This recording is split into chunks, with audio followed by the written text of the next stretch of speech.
안녕하세요, 여러분. 오늘도 함께 해주셔서 감사합니다. 혹시 이런 생각 해보신 적 있으신가요? 어릴 때는 그렇게 엄마 아빠만 찾더니 이제는 연락 한 통 없네. 내가 젊을 땐 다 해줬는데 이제는 내게 관심조차 없는 것 같아.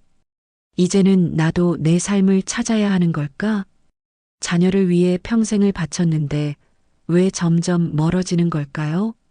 이제는 더 이상 나를 필요로 하지 않는 걸까요? 저는 40년 넘게 수많은 부모님들의 이야기를 들었습니다. 자녀를 위해 최선을 다했지만 점점 소원해지는 관계에 마음 아파하는 분들. 어릴 때는 그렇게 의지하던 아이가 성인이 되더니 부모를 부담스러워하는 것 같다고 느끼는 분들. 자식이 잘 되길 바라는 마음이었지만 오히려 자녀가 피하는 상황이 되어버린 부모님들. 혹시 우리가 너무 붙잡고 있어서 그런 건 아닐까요? 오늘은 그런 부모님들을 위해 특별한 이야기를 준비했습니다. 자녀와의 관계를 회복하고 행복한 노후를 맞이한 세 분의 진짜 이야기를 들려드리겠습니다. 이 이야기를 통해 여러분은 자녀와 건강한 거리를 두는 방법을 배우실 수 있습니다. 그리고 부모로서가 아니라 한 사람으로서 나의 행복을 찾는 법도 알게 되실 거예요. 무엇보다 지금 여러분이 겪고 계신 감정이 결코 혼자만의 것이 아니라는 걸 느끼실 겁니다. 시작 전 구독과 좋아요를 눌러주시면 단단한 노후를 위한 지혜를 얻으실 수 있습니다. 그럼 시작하겠습니다. 여러분, 부모의 사랑이 클수록 자녀가 더 잘 될 거라고 믿으셨나요? 평생을 희생하며 뒷바라지하면 자녀가 더 행복할 거라 생각하셨나요? 하지만 때로는 부모의 사랑이 자녀에게 짐이 되기도 합니다. 프랑스 철학자 몽테뉴는 이렇게 말했습니다. 가장 훌륭한 부모는 자녀에게 스스로 살아갈 날개를 달아주는 사람이다. 먼저 부모의 지나친 사랑이 어떻게 자녀의 성장을 막을 수 있는지 이야기해 보겠습니다. 정숙 씨, 올해 67입니다. 두 아들을 키우며 평생을 자식들에게 바쳤습니다. 남편이 일찍 세상을 떠나면서 홀로 두 아이를 키우느라 힘든 날이 많았습니다. 아침 일찍 출근해 늦은 밤까지 일하고 아이들이 원하는 건 뭐든 해주려 애썼습니다. 엄마가 다 해줄게. 너희는 공부만 열심히 하면 돼. 그게 정숙 씨가 가장 많이 했던 말입니다. 아이들이 집안일을 하려 하면 너희는 신경 쓰지 마. 엄마가 하면 돼. 하면서 말렸습니다. 학교에서 무슨 일이 있으면 바로 달려갔고 숙제가 어려워하면 직접 대신 풀어줬습니다. 큰아들이 대학에 갈 때도 학과 선택부터 기숙사 문제까지 모든 걸 챙겼습니다. 그렇게 아들들이 실수하지 않도록 어려움 없이 살도록 늘 앞에서 이끌었습니다. 그런데 아들들이 다 자라 결혼을 하고 난 후 정숙 씨는 이상한 점을 느꼈습니다. 큰아들은 결혼 후에도 중요한 일이 있을 때마다 전화를 걸어 물었습니다. 엄마, 이사 가려고 하는데 어디가 좋을까? 엄마, 보험 들어야 한다는데 어떤 게 괜찮아? 엄마, 애 유치원 어디 보내야 할까? 처음에는 엄마를 믿고 의지하는 것 같아 기분이 좋았습니다. 하지만 시간이 지나면서 점점 이상한 생각이 들었습니다. 아들은 결혼을 했는데도 마치 어릴 때처럼 모든 결정을 엄마에게 맡기려 했습니다. 어느 날 며느리가 조심스럽게 말했습니다. 어머님, 저희가 알아서 결정해도 될 것 같아요. 그제야 정숙 씨는 깨달았습니다. 자신이 너무 많은 걸 해주다 보니 아들이 스스로 선택하는 법을 배우지 못했다는 거요. 그동안은 내가 없으면 어떻게 살까? 걱정했는데 이제는 혹시 내가 아이를 너무 붙잡고 있었나? 하는 생각이 들었습니다. 도와준다고 했던 것들이 오히려 자식을 약하게 만든 것은 아닐까? 부모가 자녀를 너무 사랑한 나머지 모든 걸 대신해주면 자녀는 자신의 인생을 스스로 책임지는 법을 배우지 못합니다. 이런 사람을 심리학에서는 회피형 성인이라고 부릅니다. 어릴 때부터 부모가 모든 걸 해결해 주다 보니 스스로 문제를 해결하는 경험이 부족해집니다. 그리고 성인이 된 후에도 중요한 선택을 스스로 하지 못하고 늘 부모의 조언과 승인을 필요로 하게 됩니다. 처음에는 부모를 찾던 자녀들이 나중에는 부모의 관심과 조언을 부담스러워합니다. 왜냐하면 부모의 걱정과 조언이 점점 더 간섭처럼 느껴지기 때문입니다. 부모가 계속 앞에서 이끌면 자녀는 절대 자기 발로 서지 못합니다. 넘어져 보고 다시 일어나는 경험을 해야 합니다. 부모가 모든 걸 해결해주면 자녀는 자신의 실수를 감당하는 법을 배우지 못합니다. 정숙 씨는 결심했습니다. 이제는 내가 먼저 물러나야겠다. 예전처럼 먼저 연락하지 않고 먼저 해결해주지 않기로 했습니다. 그리고 정말 궁금해서 전화가 오면 예전처럼 바로 답을 주지 않고 이렇게 말했습니다. 내 생각은 어때? 내가 직접 알아보고 결정해봐. 그랬더니 처음에는 당황하던 아들이 점점 스스로 결정하기 시작했습니다. 그리고 얼마 후 아들이 이런 말을 했습니다. 엄마, 이제는 내가 좀 더 내 힘으로 해볼게. 그 말을 듣는 순간 정숙 씨는 비로소 알았습니다. 부모가 자녀를 믿고 한 걸음 물러서면 자녀는 스스로 선택하고 스스로 책임지는 법을 배운다는 걸요. 자녀가 부모에게 기대지 않고 자신의 인생을 살아가게 하려면 부모도 자녀의 인생을 붙잡지 말고 자신의 삶을 살아야 합니다. 독일 철학자 프리드리히 니체는 말했습니다. 스스로 서지 못하는 자는 결국 누군가에게 종속된다. 그리고 부모라면 누구나 자녀가 경제적으로 힘들지 않길 바랍니다. 취업을 할 때, 결혼을 할 때, 집을 살 때, 사업을 시작할 때 부모가 조금만 도와주면 더 수월할 거라고 생각하죠. 요즘 시대에 부모가 안 도와주면 자녀가 어떻게 시작하겠어?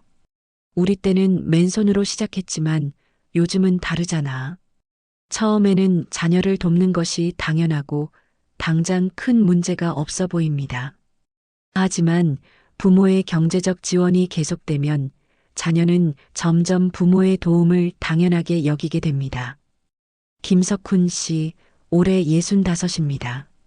평생을 열심히 일해 아들 준혁을 뒷바라지하며 키웠습니다. 용돈을 넉넉히 줬고 대학 등록금도 한 번도 부담시키지 않았습니다. 취업 후에도 경제적으로 힘들지 않도록 생활비를 보태주며 도왔습니다. 그게 부모의 역할이라고 믿었고 자식을 돕는 게 행복했습니다. 몇 년 전 준혁이 사업을 하고 싶다며 도움을 요청했습니다.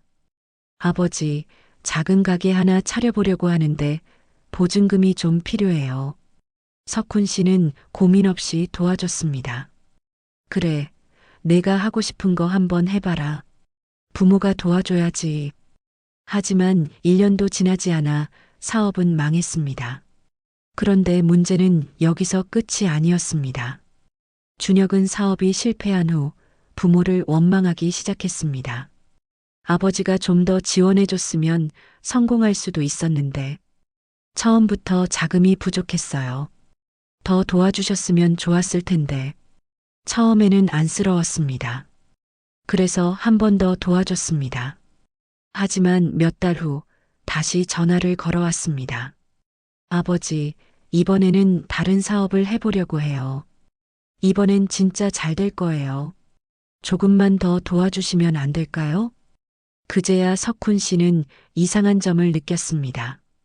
자신이 처음 준 돈은 아들을 돕기 위한 것이었는데 어느 순간 아들은 부모의 돈을 당연하게 여기고 있었습니다. 지원받을 때는 감사합니다라고 했지만 그 지원이 끝났을 때는 부족했어요라고 말하는 모습에 마음이 씁쓸해졌습니다. 자녀가 경제적으로 독립하지 못하면 결국 평생 부모에게 기대게 됩니다. 사업이 망하면 부모 탓, 돈이 부족하면 부모 탓, 힘들면 부모에게 손을 내밉니다. 처음에는 부모의 도움이 자녀를 위한 것처럼 보입니다. 하지만 결과적으로는 자녀가 자기 삶을 스스로 책임지지 못하는 어른이 되게 만듭니다. 부모가 계속 돈을 지원해주면 자녀는 자기 힘으로 살아가는 법을 배우지 못합니다. 그리고 어느 순간 부모가 더 이상 도와줄 수 없을 때 현실을 견디지 못하고 무너집니다. 김석훈 씨는 결심했습니다.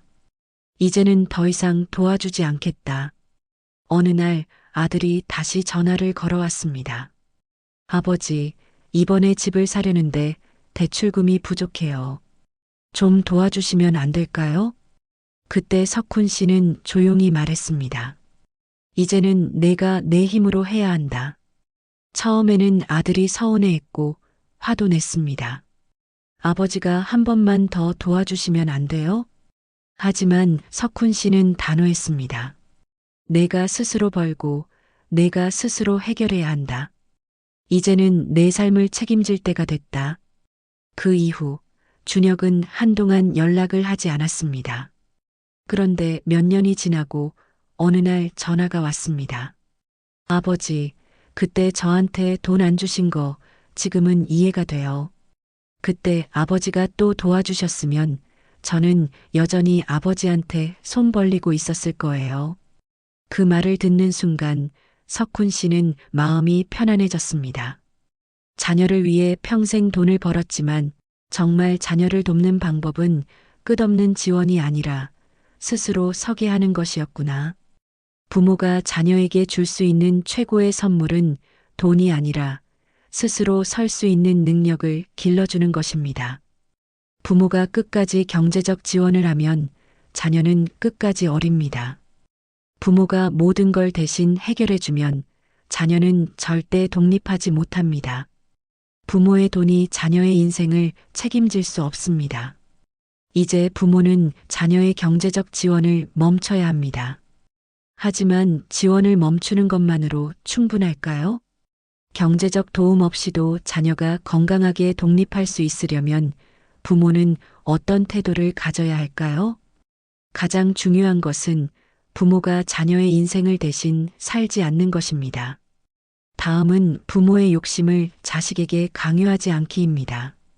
작은 새가 알에서 나오려면 알을 깨야 하듯 우리 자녀도 홀로 서기 위해서는 부모의 품을 벗어나야 합니다. 여러분, 혹시 이런 말을 많이 하시나요? 우리 애는 의사가 되면 좋겠어. 공무원이 제일 안정적이지. 이 동네가 학군이 좋아. 여기 살아야 해. 옛말에 이런 말이 있죠. 자식 키우는 마음은 처음부터 끝까지 똑같다. 오늘의 주인공 김정숙 씨는 평생 교직에 있었습니다. 그리고 딸 미영이도 선생님이 되길 바랐죠. 선생님이 얼마나 좋니? 방학도 있고 정년도 보장되어 있고 엄마처럼 너도 선생님이 되면 참 좋을 텐데. 우리 조상들은 이렇게 말씀하셨습니다. 자식의 앞길을 막는 것은 부모의 욕심이다. 하지만 미영이의 꿈은 달랐습니다. 디자이너가 되고 싶었죠. 그림 그리는 걸 좋아했고 새로운 것을 만드는 게 즐거웠습니다. 엄마, 나 미대 가고 싶어요. 그 말을 들은 순간 정숙 씨는 세상이 무너지는 것 같았습니다. 미대? 그게 무슨 미래가 있니? 예술하면 먹고 살기 힘들어. 엄마 말 들으면 후회 안 할 거야. 옛 어른들은 이런 말씀을 하셨죠. 자식은 부모의 뜻대로 자라지 않는다. 결국 미영이는 교대에 진학했습니다. 엄마의 뜻대로요. 4년을 힘겹게 버텼고 교사가 되었습니다. 겉으로 보기엔 안정적인 삶이었죠. 하지만 미영이의 눈빛은 점점 슬퍼졌습니다. 아침마다 학교 가기 싫다고 했고 주말마다 머리가 아프다고 했습니다. 그러다 어느 날 미영이가 우울증 진단을 받았습니다. 우리 어른들은 예로부터 이런 말씀을 하셨습니다. 자식의 행복이 곧 부모의 행복이다. 선생님이 되고 나서 매일이 너무 힘들어요. 아이들을 가르치는 게 제 길이 아닌 것 같아요. 그제야 정숙 씨는 깨달았습니다. 자신이 좋다고 생각한 길이 딸에겐 너무 힘든 길이었다는 걸요. 엄마가 미안해. 이제라도 내가 하고 싶은 걸 해보는 게 어떨까? 1년이 지났습니다. 미영이는 이제 작은 디자인 회사에서 일하고 있습니다. 급여는 예전보다 적지만 매일 아침 즐거운 마음으로 출근한답니다. 엄마, 처음으로 제가 원하는 일을 하니까 아침에 눈 뜨는 게 기다려져요. 속담에 이런 말이 있죠. 그릇된 사랑은 아이를 망친다. 부모의 꿈을 자녀에게 강요하면 자녀는 평생 남의 인생을 사는 것과 같습니다. 겉으로는 안정되어 보여도 마음속으로는 매일이 고통일 수 있습니다. 자녀의 길을 인정하는 것, 그게 때로는 가장 큰 사랑이 될 수 있습니다. 부모가 꿈꾸는 길이 아니라 자녀가 걷고 싶은 길을 응원해 주세요. 자식을 사랑하되 자유롭게 하라. 이 말씀처럼 진정한 부모의 사랑은 자녀의 선택을 존중하는 것입니다.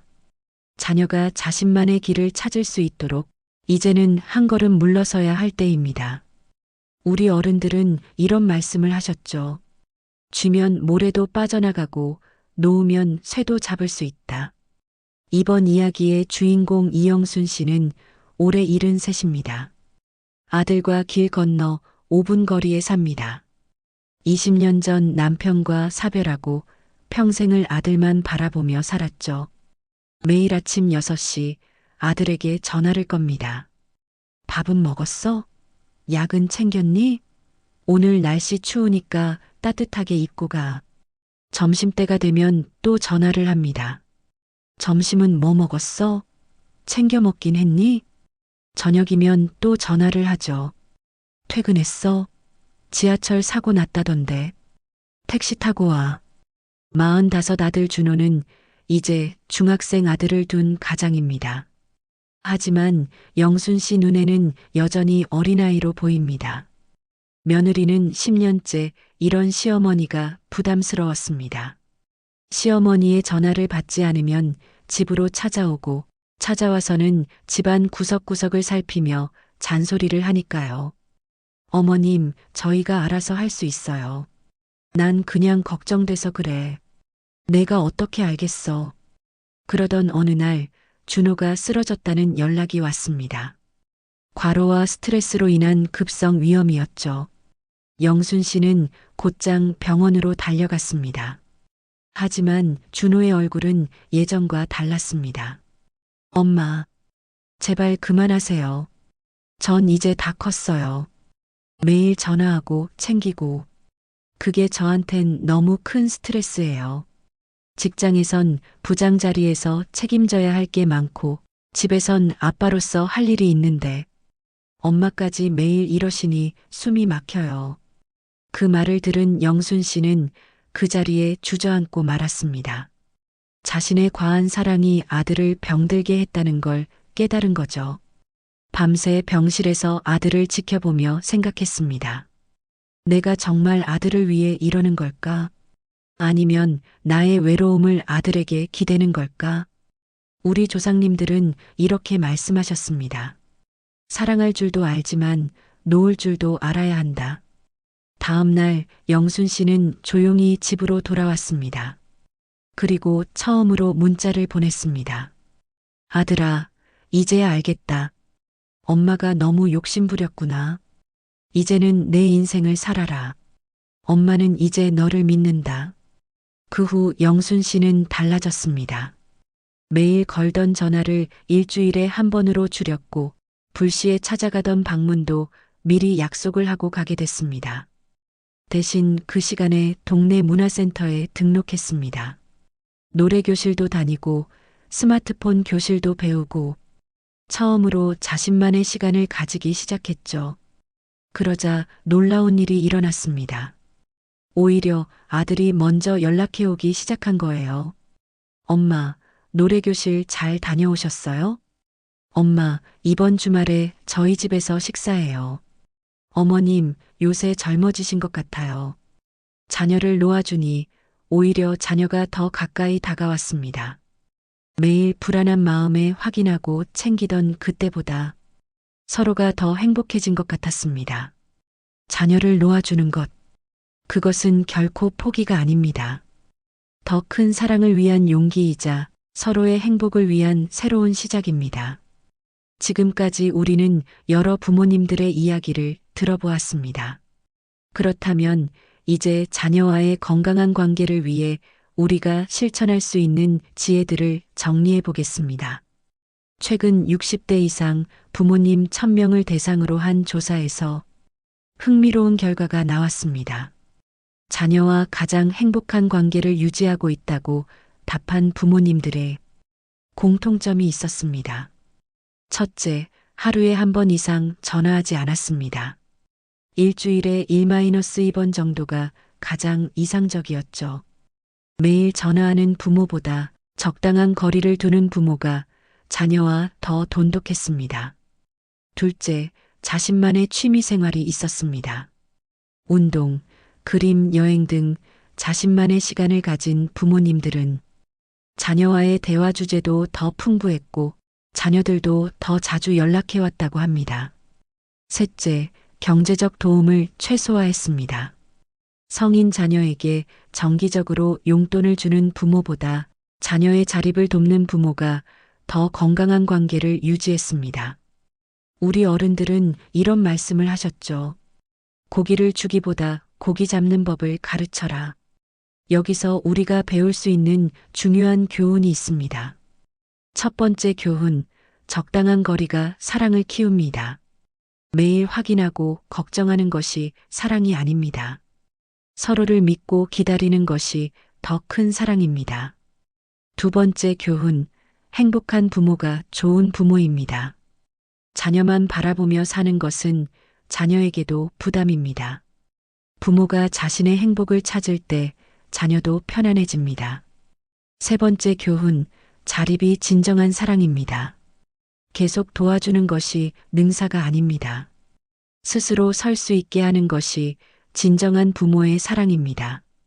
이제 우리도 달라져야 합니다. 자녀가 연락 안 온다고 서운해하지 말고 우리도 우리의 삶을 즐겨보는 건 어떨까요? 자녀의 선택을 걱정하기보다는 우리도 새로운 도전을 시작해보는 건 어떨까요? 자녀를 평가하고 간섭하기보다는 우리도 배우고 성장해보는 건 어떨까요? 조사 결과 부모가 새로운 취미를 가지고 자신의 삶을 즐기기 시작하면 자녀와의 관계도 자연스럽게 좋아진다고 합니다. 부모가 행복해야 자녀도 행복합니다. 부모가 즐거워야 자녀도 편안합니다. 부모가 성장해야 자녀도 자랍니다. 이제 마지막으로 드리고 싶은 말씀이 있습니다. 여러분은 충분히 좋은 부모였습니다. 여러분은 최선을 다해 자녀를 사랑했습니다. 이제는 여러분의 행복을 찾을 차례입니다. 지금 이 순간부터 나를 위한 시간을 가져보세요. 내가 하고 싶었던 일을 시작해보세요. 나의 즐거움을 찾아보세요. 그것이 바로 자녀를 위한 가장 큰 선물이 될 것입니다. 여러분의 새로운 시작을 응원합니다. 감사합니다.